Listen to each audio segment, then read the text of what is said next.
Police in Bungoma County and the National Environment Management Authority officers are tonight working on dismantling a cartel that may have escaped their attention since the use of plastic bags was outlawed.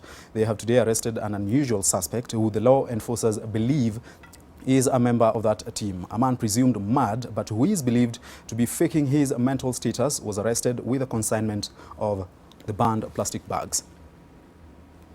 He stood aside as police combed through his contraband. He could easily pass for an onlooker, but he was the suspect.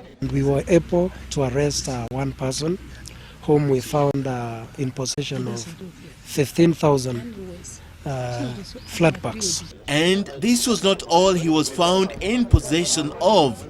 And they were able to recover from him 275,150 shillings. Shikuku, as he is known, left many puzzled after the stash of cash suspected to have accrued from the illegal trade of banned plastic bags.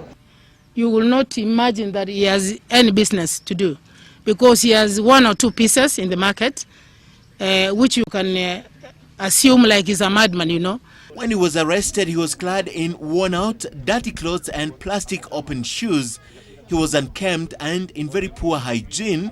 He sometimes even speaks to himself, a convincing camouflage for an illegal business. But underneath the brushy look, an apparently clever and dedicated trader, a master of his game, who over time may have thrived in the full glare of law enforcers. So he's a man you cannot suspect to be doing this business.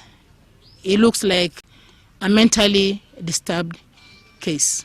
But his proverbial 40 days were over after having maximized on the porous Kenya-Ugandan border and smuggled in bags, selling them at a bargain. The police say this was not the first raid, neither will it be the last. The previous attempt to get to this cartel was thwarted by rowdy youth, beneficiaries of the illicit trade. Shikuku is to be arraigned when investigations are complete.